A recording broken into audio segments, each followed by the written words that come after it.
The following podcast is a W2M Network original production. Visit W2Mnet.com for all of our other great podcasts, plus news, reviews, articles, and opinions from the worlds of wrestling, video games, football, and entertainment.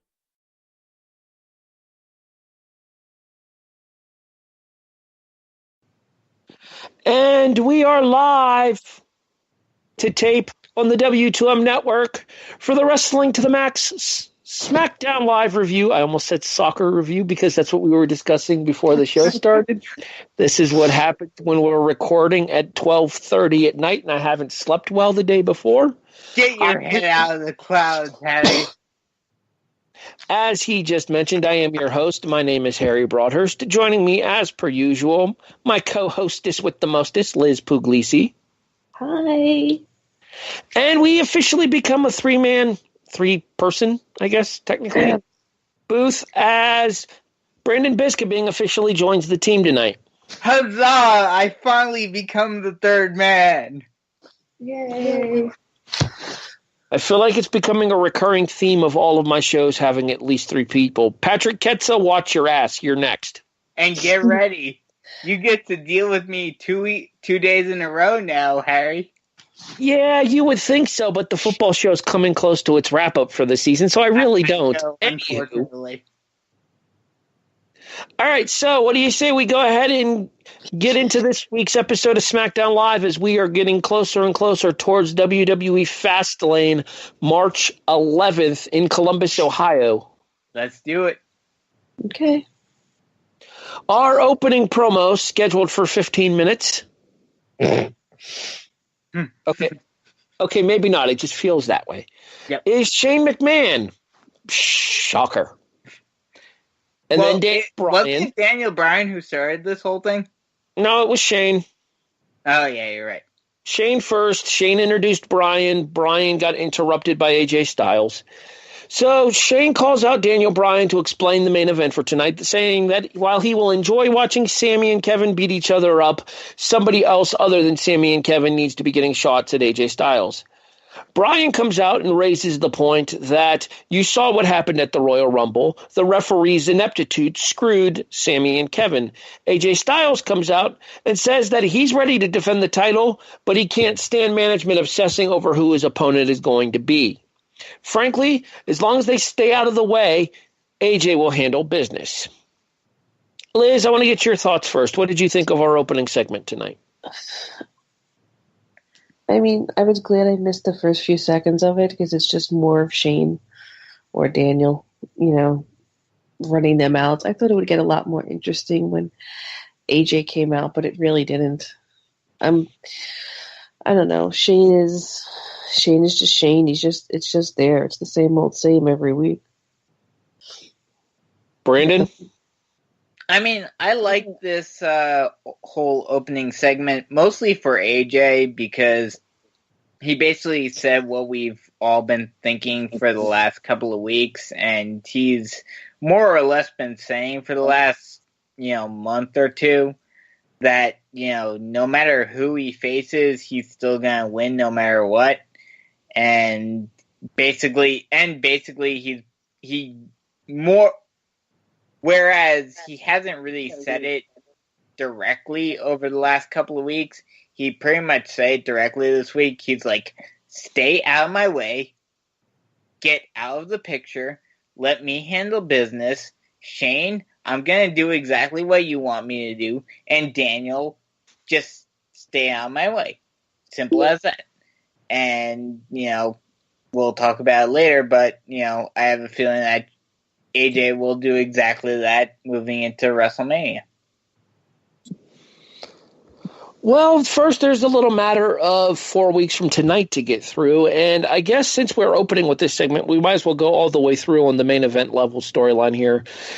Kevin Owens is interviewed by Renee Young a little bit later backstage, and Kevin Owens says to Renee, after Renee asks him, do you think that this is the beginning of the end with your friendship with Sami Zayn? Kevin, first of all, condescendingly tells Renee that finally Renee asked an intelligent question, and then says she would need to ask Sami Zayn that question since Kevin's going to win. I believe the exact wording was something along the lines of it'll depend on how well Sami Zayn can handle losing. Mm-hmm. Sami Zayn has a promo before he comes out to ringside, and apparently in gorilla position based on what we've seen recently on TV, talking about the fact that he's always played second fiddle to Kevin, and tonight that ends as tonight he's going to make himself the number one contender. The match itself is your main event. It is Sami Zayn versus Kevin Owens, and we go to the much predicted double disqualification as AJ Styles, who is sitting at ringside doing commentary, proceeds to get involved in the match and beat up both men himself. Daniel Bryan comes out, and the last thing we see as SmackDown goes off the air is them officially making the match that most people expected, even when they announced that it would be Zayn versus Owens to determine the number one contender. It is a triple threat match at Fastlane. AJ Styles defending against Kevin Owens and Sami Zayn. I mean, I'm honestly surprised that this didn't go to one of those, double pinfall attempt finishes where both men get pinned out and both men get counted to 3, and Bryan comes out and says both of them lost, but both of them get the title opportunity as a result. This was a more logical way to do it, but more surprising, at least in my opinion. This clearly... What?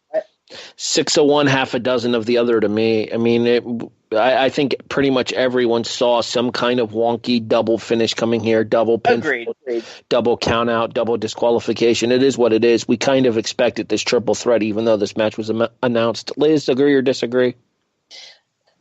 Unfortunately, agree. And you know how I feel about all these ridiculous triple threat and fatal 4-way matches. As soon as it happened, I was, rolling my eyes.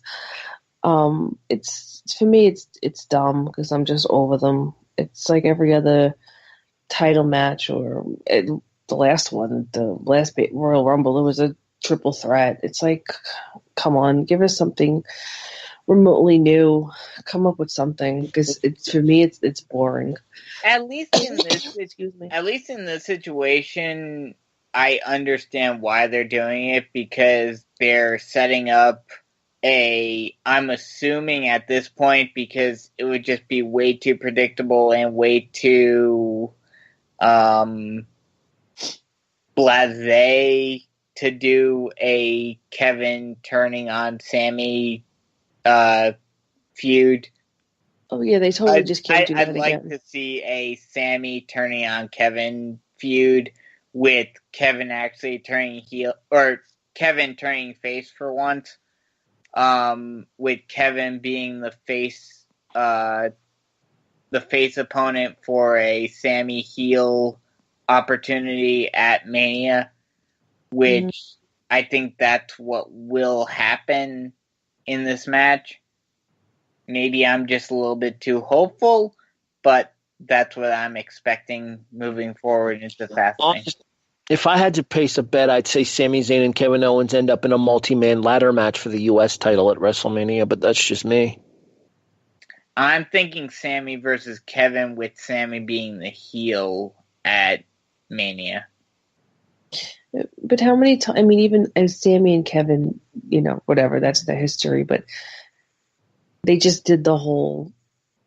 You had the whole Jericho Owens best friend thing. I mean, and Sami and Kevin obviously have their own whole lifetime history together. It's just redundant. And for me, for stale, I love Sami. I get that, but at the same time, the casual fans, with the exception of Jericho and Owens, have only seen this once. So, you could certainly do it. And the fact that you basically flip the script, especially when it comes to WWE/NXT storylines, you're flipping the script because Sami is going to be the heel and Kevin is going to be the face in this scenario. So you could do a lot more with it leading into WrestleMania. I mean, I'd definitely be interested to see how they go in this route. Whether or not they go in this route is another story altogether, but I'd like to see it. All right, much though I may enjoy fantasy booking, unfortunately, I'm going to kind of try to put a bit of a moratorium on it tonight. We do have 2 other shows to get through, and I am nursing a migraine. So, shall we move on? Yep. The match itself, I thought, was actually okay. I mean, we've seen better from these 2 before, but I think knowing the finish that they're going to, both men kind of held back, and that could be a sign that we are in store for more with them against each other there. That being said, the closing sequence that led to Kevin Owens rolling out to the floor with the half-and-half suplexes and then the Blue Thunder Bomb there is something that I think shows that Sami still has a very strong face fire segment, so I don't know that WWE would want to pull the trigger on a Sami heel turn. All right, we move on. AJ Styles backstage and Shinsuke Nakamura, they bump into each other, and Shinsuke informs AJ that he will be beating him at WrestleMania. Just in case anybody thought Sami or Kevin had a chance on the 11th of March, it's still going to be AJ and Shinsuke. I'm going to enjoy this whole thing between Shinsuke and AJ, with Shinsuke, every time he sees AJ, reminding him that he's going to beat him at WrestleMania. It's going to be fun. Even with Shinsuke only being able to say a few words, it's still going to be hilarious throughout these next couple of months. Yeah, I'm already getting a kick out of it, and it's just something I don't... As odd as it may sound, since I bitch about everything, it's not something I see getting old anytime soon.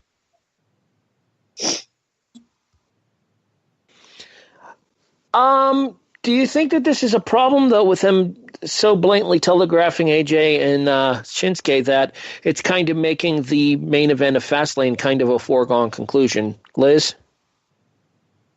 No, because... I mean, AJ could lose it at Fastlane, and then the next night 2 days later on SmackDown, regain it. It's not something that they've never done before.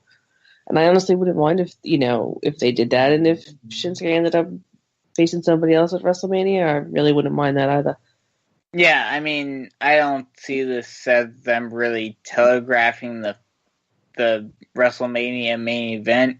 Because, I mean, they've been telegraphing the main event for the Universal Champion for a year now. So, do they really care at this point? No. Yeah, but I kind of expect more out of SmackDown. Anyway. I don't. Especially at this point in the year. Our opening contest, scheduled for one fall, was a non-title match as women's champion Charlotte took on Liv Morgan of the Riot Squad. And apparently in the weeks to come, we're going to see Charlotte taking on the members of the Riot Squad. My assumption being that Ruby Riot is the one that gets the title opportunity at Fastlane after defeating Charlotte in a one-on-one match on SmackDown. Liz, I ask you first, did you have any doubt in your mind that Charlotte wasn't winning this match? No, she could stop with the backflip things, though. That was annoying. But no, not at all. I hated the match, actually. I know I complained about Charlotte at times, but I actually like Charlotte as a person and a wrestler. Not that I know it, and a wrestler. I just felt the match was sloppy. And Brandon? Oh, sorry, Liz. I thought you were done. Go ahead. No, I got my throat keeps itching. I just thought it was sloppy and ill-paced. Brandon? Yeah, I mean, this was the match that you expected between these two. Liv Morgan is still kind of getting her feet under her, especially on the main roster. There wasn't really much to talk about in this match.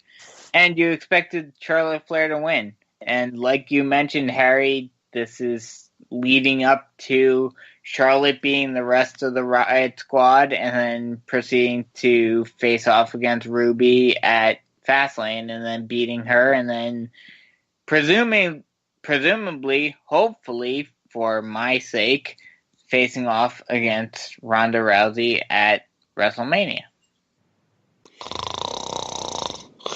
I'm just saying, it's better than the alternative. Well, I don't have any interest in Ronda versus Asuka at this point either. So there's exactly. That's what I thought.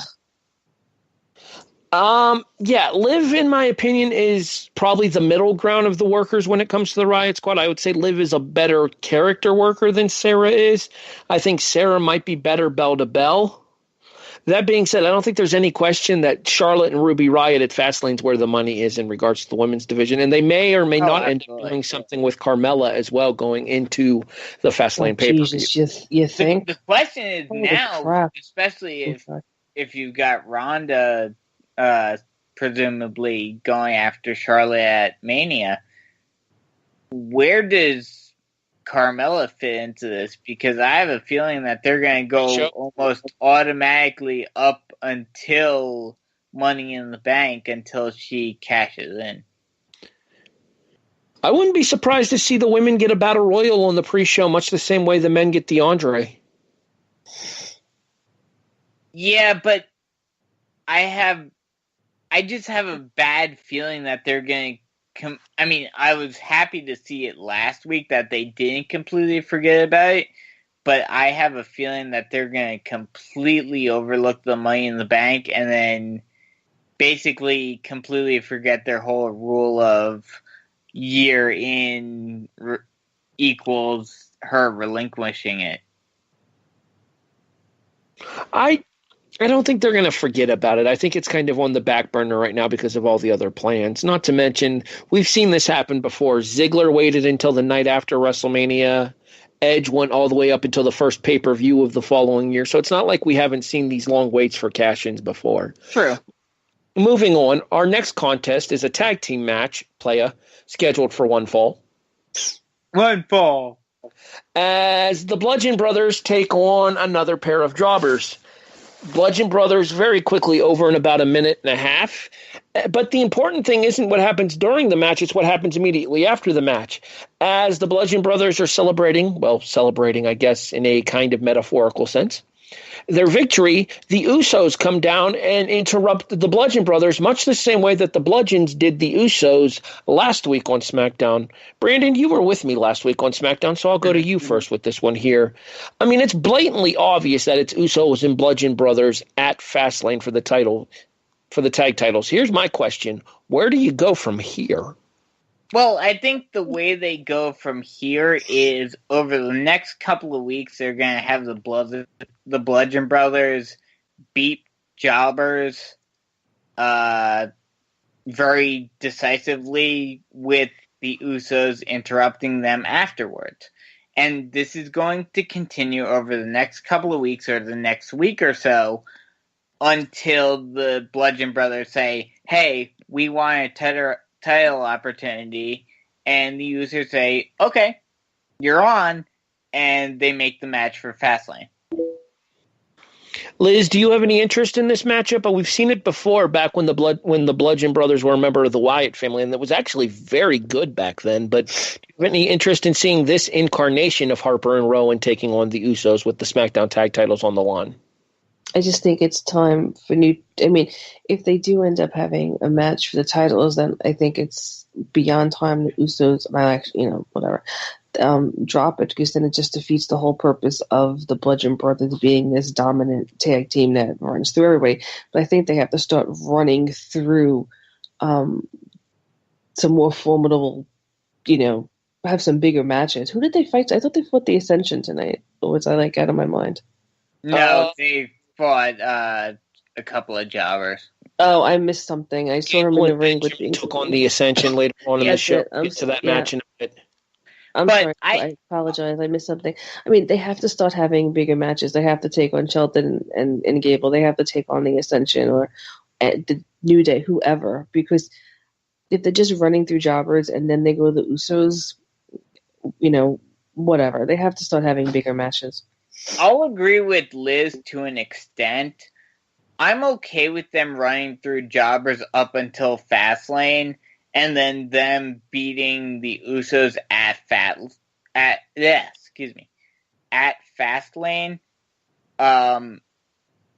But then I'd like them to beat some of the other mid-card tag teams between Fastlane and Mania, and then have them face Usos at Mania. in an actual tag team match on the main card. Whether or not they win, I'm fine either way. But then have this be a big rivalry moving forward into the next year. Maybe toss New Day in there. Maybe toss Gable and Benjamin, even though they don't really deserve it at this point, into that matchup. But you could make a big rivalry out of these two and maybe three moving forward into the next year. No, Yeah, I feel right. I'm fine with it, but I mean, they have to start doing something else at some point. I think Harper and Rowan taking the tag team titles off of the Usos would be the way to go here, just because we've already seen the Usos defeat every other tag team in the division. Agreed. What's left? The only other option they would really have would be to bring up a team from NXT, such as the Authors of Pain. But then you're looking at a similar situation for the Usos as they're falling in right now with Harper and Rowan, with a couple of guys that are bigger than them and that may or may not be just as agile as them. So it's kind of 6 of one, half a dozen of the other, whereas Raw's tag team division could use a team like the Authors of Pain more than SmackDown's could at this point. I would say that the Raw tag team titles would deserve a tag team from NXT more than the SmackDown, because you have I'd say 3 or 4 teams that actually have a legitimate shot at the titles on SmackDown. Whereas right now, you really only have 2, maybe 3 teams on Raw right now that can go after the Raw tag team titles. Well, you know how we got the Raw tag team titles in the ladder match last year? If it's not the U.S. title in the ladder match at WrestleMania this year, it'll be the SmackDown tag team titles. Probably. Yeah, probably. All right. The Usos then cut a promo talking about the Uso Penitentiary and the state of lockdown. Pretty standard Usos promo, honestly. No real need to get any more in depth with it than we already have with the Usos and their placement here. And then I'll just say I like them a lot more right now, the way they're handling themselves over the last year. And they mentioned it, and they even mentioned it distinctly where they said, whereas, a year from now, they said, most fans would say, they're good but not great. This past year, they said they could be year of the match candidate. The way they've handled their gimmick this past year has been leaps and bounds above the way they handled their whole war cry, war paint Samoan heritage gimmick that they had 2 years ago. Yeah, I agree. They're 2 of the few that you can really make an argument. 2 of the few on any level that realize that at times they have to evolve. Definitely, I think them, Miz, and Strowman are probably the 4 people who have benefited the most from the brand split. Because we've seen the Usos get significantly more TV time and have the availability to establish these new personas for themselves. Yep.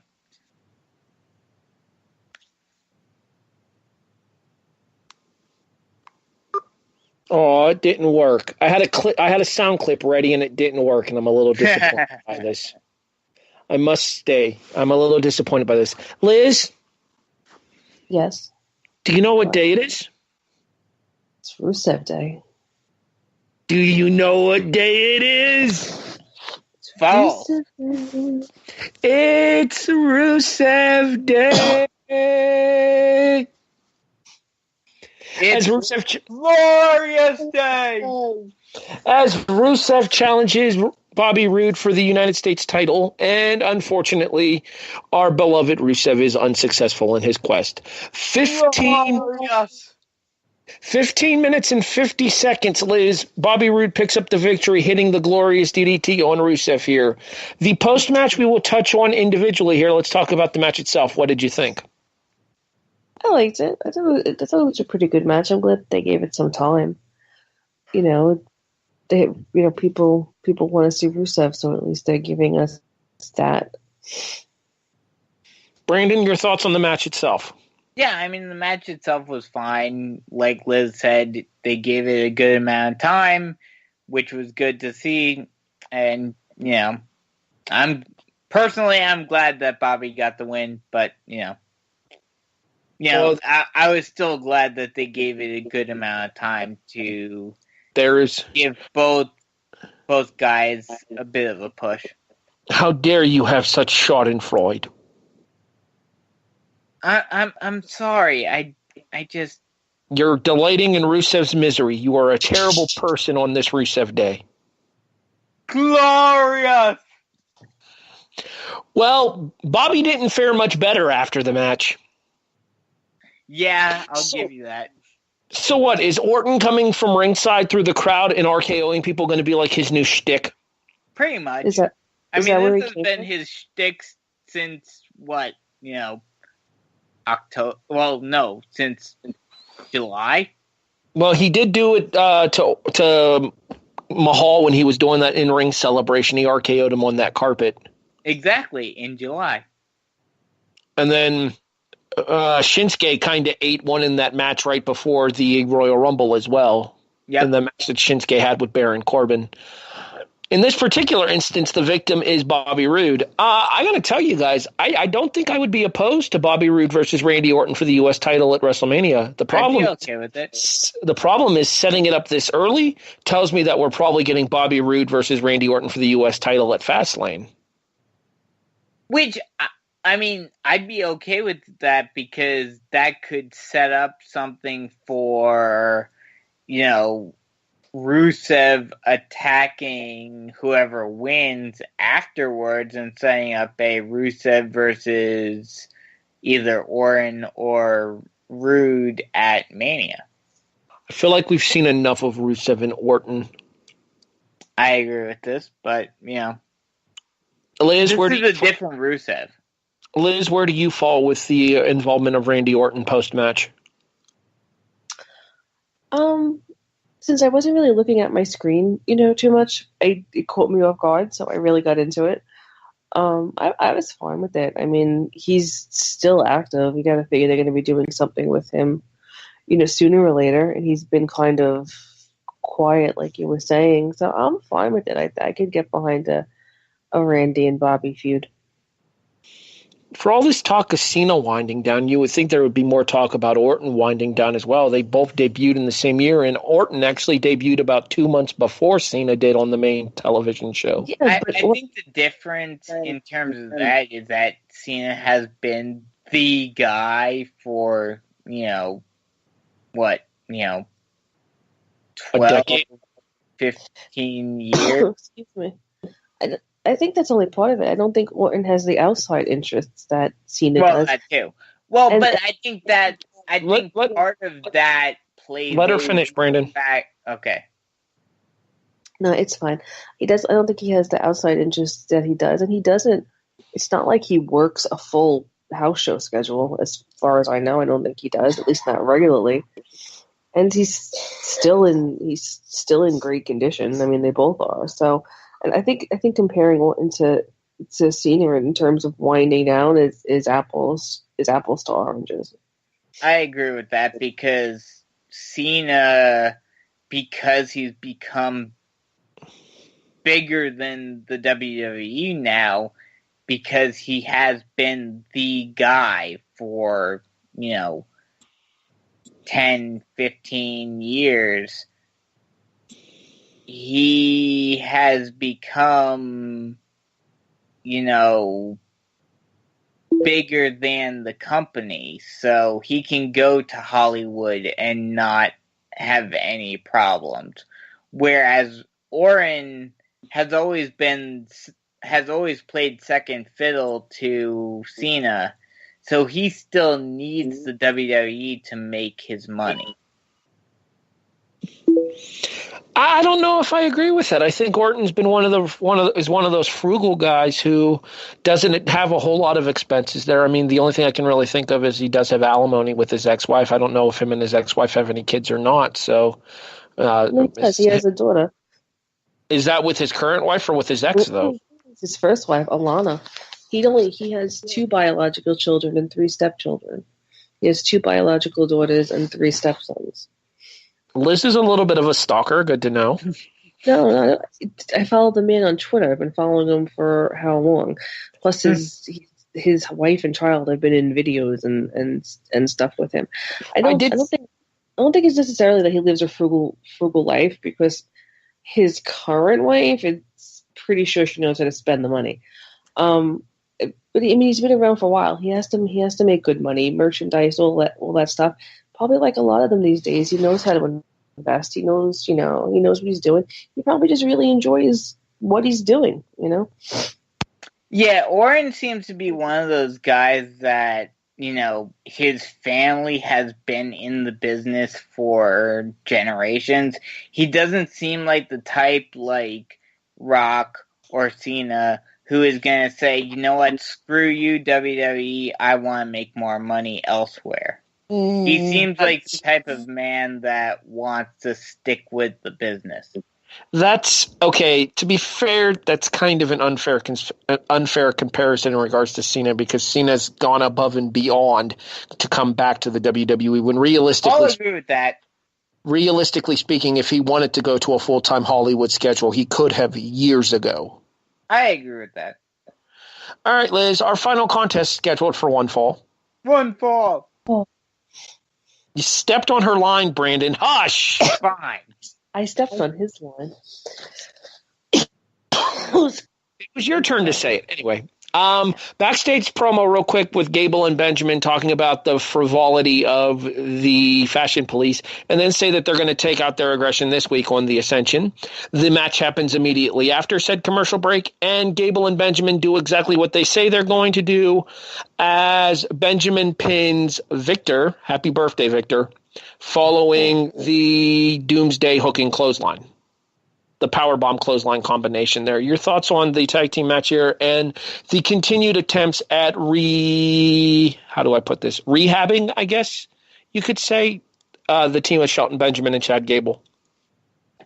I think the tag, probably an unpopular opinion, but I think the tag division, other than the Usos and maybe one or so other teams, needs a little something, because you have all these teams and most of them aren't doing anything, or they come off as comedy bits. It was a nice match. It was a pretty quick little match. You knew who was going to win, and that's what we got.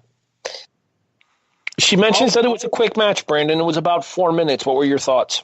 I agree with Liz, especially considering the fact that, especially considering the way that Gable and Benjamin have been used over the last couple of weeks. I was hoping and praying that this was going to be Ascension's chance to finally get a win over someone and maybe push their way towards being a more legitimate threat to Ascension and the Usos. But, that's the thing. That's the problem I have with the SmackDown tag team division right now, is that while, yes, in the overall sense of things, they are deeper, there really are only two teams that are a legitimate threat. Well, one team that's a legitimate threat. Well, no, excuse me. Two teams that are a legitimate threat to the Usos right now. And the other three teams are complete and utter jokes right now. Okay, to be fair in that regard, though, the Ascension have basically been a walking joke since more or less they debuted on the main roster. I agree with this, but I was hoping and praying, because I've been a huge Ascension fan since their time in NXT, that this would be their time to finally get a push for once on the main roster. Who knows? Either do something with them or repackage them, because right now they're just ridiculous. I mean, even the New Day. I'm as big as a fan of the New Day as anybody else. I love Xavier Woods. It's just ridiculous. They're keeping them relevant by having them sit there and eat pancakes and tweet. At least the New Day is still relevant because they haven't really lost any matches. Yeah, I didn't care about the New Day. Well, yeah, you've never cared about the New Day. That's entirely not true. I'm a huge fan of Big E, and I think Kofi's criminally underrated. That being said, I think they've run their course as a stable. I don't think they've run their course as a stable. I think they've run their course as a 3-man tag team. I think they could do a lot with them, especially. I mean, Xavier gets a lot of crap for being the weaker link or whatever, but people loved him when he was like freaking Consequences Creed or whoever the hell he was. But I think they need to transition it. I mean, if you're not going to have Xavier wrestle as much as the other two, he has a mouth on him. Make him into more of the rah-rah manager guy, Put Kofi and E back into the singles, or just make them the legitimate tag team and make them, a bit of a threat like they were. There's a lot they could do with them without the three of them sharing a belt and keeping or with how much they've been pushing this whole concept of people sharing a singles title, have them actually do what they've been talking about for nearly a year and a half now, and have them win a singles title and have them freebird it. It would be a great way to, do something new, do something different, and you could have some fun with it. Yeah, as a wrestling traditionalist, I'm completely against that idea. I get that. I agree with you as a wrestling traditionalist, but it would still be great. It would still be a great way to keep them relevant. And before we move on, sorry, Brandon. The only thing they can do with the New Day is evolve them a bit, because right now they're so over, they're so popular, they're so on social media, they're all over the place, and then with up, down, down, and all of that. The only thing they could do is evolve them into something else. Nobody's gonna buy them turning on each other. Oh, no, I completely agree with you. They should become basically the new Four Horsemen, where they do not break up. The day they break up is the day that I say, screw you, WWE. Yeah. Wouldn't quite go that far, but at the same time, I don't imagine that we'll ever actually see an implosion between the three members. I agree with that. We may see them ending up having to face off down the road, but I don't think we'll ever see a full-on implosion between the group. Mm-hmm. That officially wraps us up for this episode of SmackDown, because we covered the main event at the top of the show. Yep. So that brings us to our final scores here. We'll start with you, Brandon. Scale of 1 to 10, where do you fall? I'll give this a 6. I mean, there were some decent moments. There were some things that, moved the story forward. But other than that, nothing really to write home about. Liz, same question. Same score. I was thinking a 6 too, and that's kind of being nice. I mean, it's another one of those episodes that's just there. See, I don't know if I agree with that. I think there were 2 really good matches and a couple of other matches that more than held up their end of the bargain tonight. I enjoyed Bobby Roode versus Rusev, even though I would have liked Rusev to win personally. That's more personal bias than anything else. It is nothing against Bobby Roode. It is more my own love for Rusev Day. The main event match was going well until the BS booking that we all saw coming a mile and a half away kicked in. Mm-hmm. And Gable and Benjamin getting some more of their heat back in the rehab job that they're trying to do with him was a pretty solid little match for being as short as it was. Charlotte and Liv Morgan was a disappointment. There's no better way to put it. Liv is not ready for the stage yet. She'll get there, but she's not there yet. And, I mean, the Bludgeon Brothers doing what they did was kind of what it needed to be in order to keep them looking good going into what appears to be their tag team title opportunity at Fastlane here. I'm going to go 6.5. Now, the big question going forward, which is one thing we didn't talk about, is does the whole, while everything else in terms of the top 10 was unsurprising whatsoever, does them putting Ty Dillinger at the apropos number 10, does that mean anything for Ty Dillinger's push moving forward on SmackDown? I couldn't care less about this SmackDown top 10 concept. It was so dumb. The way it was presented tonight just made me not care. I agree with this, but as long as they keep true to what they claim it's about, as long as Ty Dillinger gets a bit of a push, I'm okay with it. I got nothing. Harry, I think you just want to disagree with Brandon and I all night, which is fine. No, the top 10 thing it annoyed me because tag teams go in as a unit. Individual people, they're going to rank the men and the women on the same ranking scale. Becky Lynch, who has done both jack and shit, more or less, is somehow in the top 10. But somebody like Rusev, who may be the most over guy on the roster right now, isn't. But you got to think about why. You got to think about who's supposedly voting for this. It's the wrestlers themselves, and if you take this purely on a kayfabe level, of course no one's going to vote for the heel Rusev Day. I don't know why, but every time you say kayfabe, it annoys me. Oh, Harry, you're so cranky and I have a headache. Let's wrap it up and move on. Come on. The E is silent. Fabe. Do you not hear that Brandon and I have very distinct accents? Do you think any vowel is silent with us? Yes, exactly. Thank you. I need to get off this show so that way I can go take some Advil. My headache is starting to make me very, very angry. All right, let's go ahead and get into our one-word review for tonight. Brandon? Predictable. Spiritless. Sorry, Liz, go ahead. Spiritless.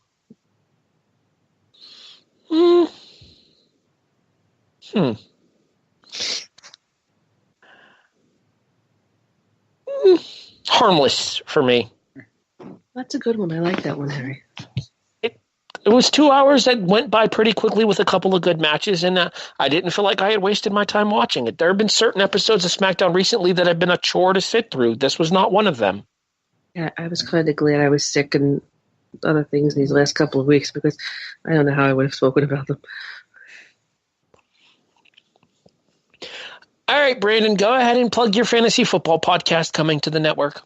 Yeah, sometime this week, not exactly sure exactly when. I still have to talk to Jason about it, but at some point this week, Jason Teasley and I will be starting a new fantasy football podcast called Fantasy Football to the Max, talking about the season in review, and then later on, probably sometime towards April when the draft comes along, we'll do a draft summary, and then getting more in-depth come August, July and August, for your draft previews for fantasy football.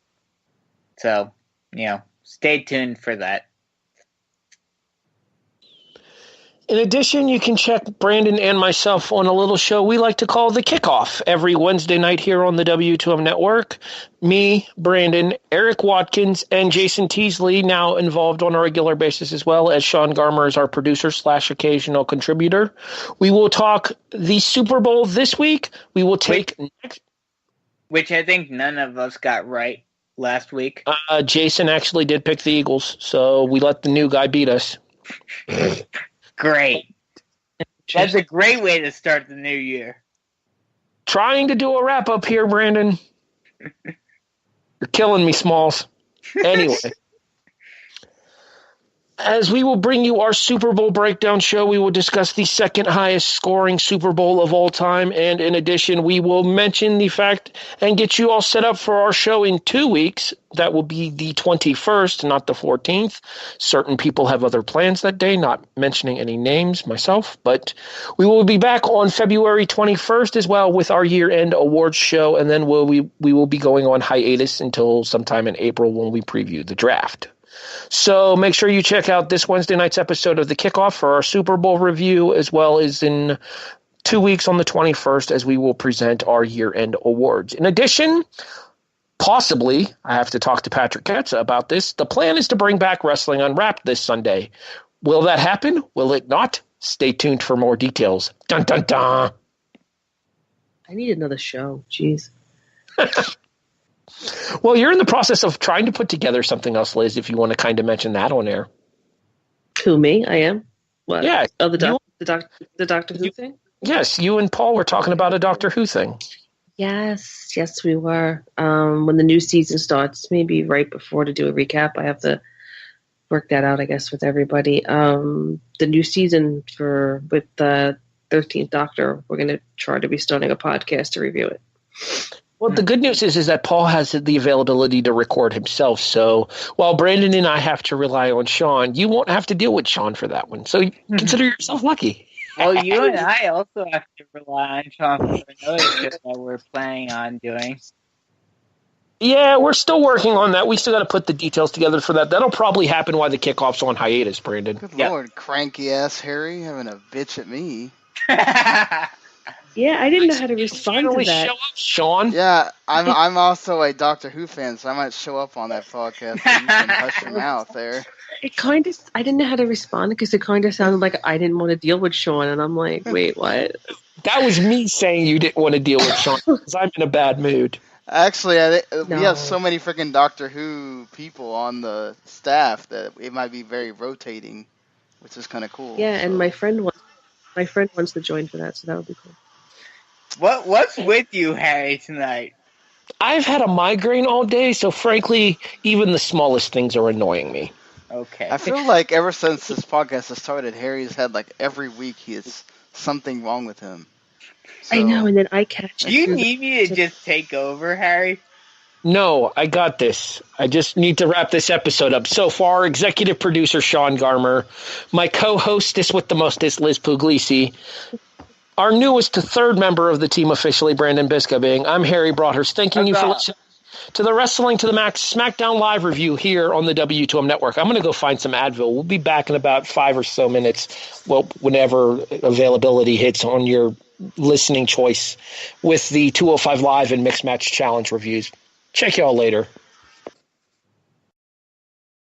The following podcast is a W2M Network original production. Visit W2Mnet.com for all of our other great podcasts, plus news, reviews, articles, and opinions from the worlds of wrestling, video games, football, and entertainment.